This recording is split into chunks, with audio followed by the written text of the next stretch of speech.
जोधपुर की राजकुमार पृथ्वी सिंह जब राजा बने तो स्वामी भक्त दुर्गादास को भीख मांगने का आदेश दे दिया। वीर दुर्गादास ने अपनी देशभक्ति की हर परीक्षा दी, मगर औरंगजेब के सामने घुटने नहीं टेके। बापूजी यह पूरा प्रसंग सुनाते हुए अपने साधकों को ऐसे ऐसे संदेश दे रहे हैं जिनसे हमें जीवन में कभी भी हारने की नौबत नहीं आएगी। धन बल, जन बल, आयु बल, विद्या बल ये न बढ़ा पादेत, नारायण सोई बड़ा जिनका प्रभु से हेत, जिनका हरि से हेत।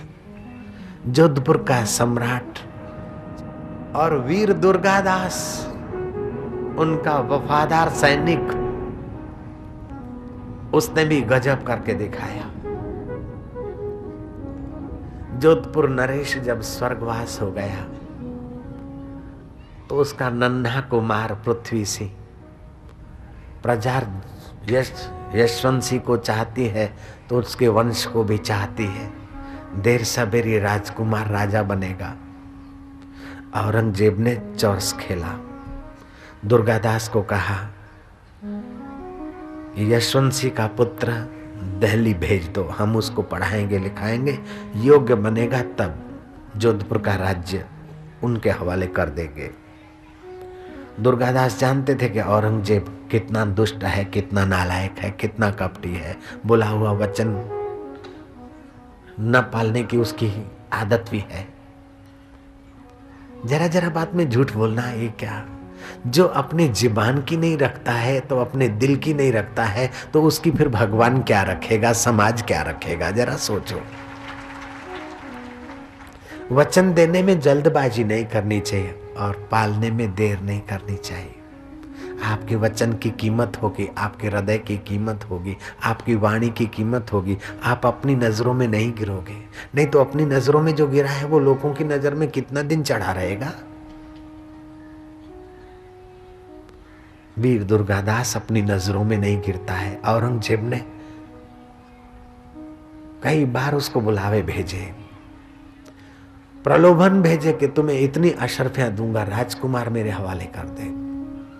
राजकुमार को छुपाते रहे, पढ़ाते रहे, तैयार करते रहे।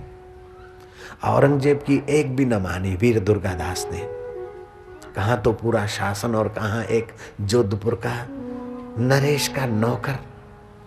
लेकिन अपना कर्तव्य जो करता है उसको, आपके पास जो योग्यता है उस योग्यता को जितना जितना आप परहित में लगाते हैं, प्रकृति आपकी उतनी ही तेजी से योग्यता और मनोबल बढ़ाती है। और आप अपनी योग्यता को जितना संकीर्ण करते हैं उतने ही कुंठित रह जाती है।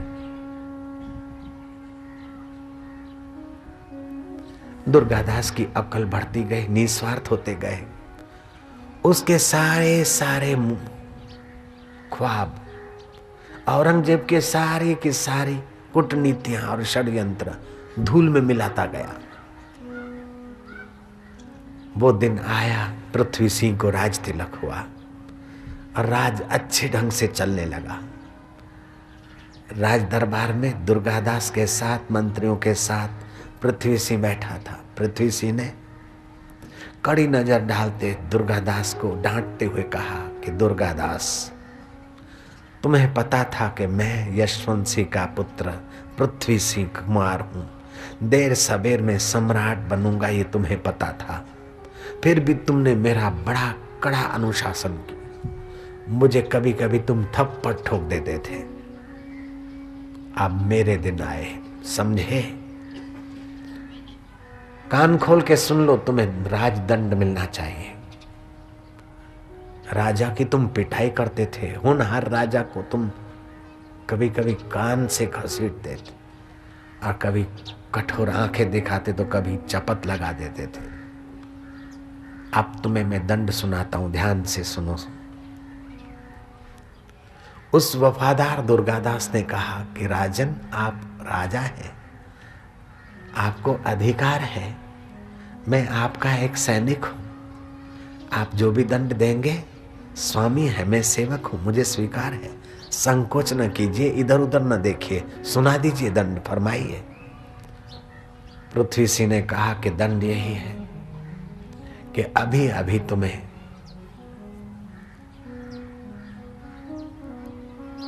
राज्य के पद से, नौकरी के पद से च्युत कर देता हूं और तुम रहोगे इसी राज्य में, लेकिन भिक्षा ठीकरे का पात्र लेकर भिक्षा मांगकर अपना जीवन यापन करोगे। और कोई आदेश है महाराज? नहीं, बस क्षत्रिय के लिए भीख मांगना ये मृत्यु दंड से कम नहीं। जाओ, ऐसा ही करो। मृत्यु दंड तो है, लेकिन कर्तव्य पालने का एक अपना भी तो फल है। दुर्गादास एक झोपड़ी बनाकर भिक्षा कटोरा लेकर अपने शरीर को जिलाता है।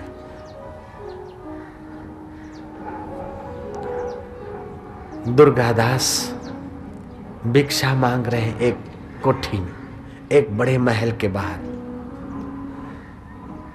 राज दरबार में जाने वाला सैनिकों से, अंगरक्षकों से, चाटुकारों से घिरा हुआ सम्राट पृथ्वी सिंह देखता है खुले बाल, फटे कपड़े, दाढ़ी लंबी हो गई है। घोड़े पे खड़े खड़े पूछता है, क्यों दुर्गादास, खुश तो हो ना? दुर्गादास ने कहा, बहुत खुश हूं राजन, बाहर से तो फटे कपड़े हैं, झोपड़ी में रहता हूं, मिट्टी तेल केरोसिन कभी होता है लालटेन में, कभी तो चांदनी से काम चला लेता हूं। द्वार पर खड़ा रहता हूं, कोई हिम्मत वाले तो भिक्षा दे देते हैं, और राजदंड मिला है इसलिए कोई कायर लोग तो दरवाजा ही बंद कर देते हैं। फिर भी मुझे संतोष है, कभी खाता हूं कभी फाका, फिर भी मुझे संतोष है, मैं सुखी हूं राजन। लोग बड़ी बड़ी अटारियों में जी रहे हैं, चांदी के बर्तनों में खाते, और किसी किसी के घर सोने के बर्तन हैं, और निश्चिंत जी रहे हैं अपने सम्राट की कुशलता के कारण। औरंगजेब की दाल नहीं गलने देते हो तुम। सम्राट, मैं संतुष्ट हूं, मैंने अपना कर्तव्य पाला है। अगर तुम्हारा अनुशासन नहीं करता, तुमसे मैं कड़क नहीं रहता, तो मेरे जोधपुर वासियों को ऐसा सुयोग्य सम्राट नहीं दे सकता था। अब मुझे अकेले को दुख भोगना पड़ता है, लेकिन पूरा मेरा राज्य तो सुखी है, मेरा देश तो सुखी है। मुझे अपनी कर्तव्य निष्ठा का सुख है, आनंद है,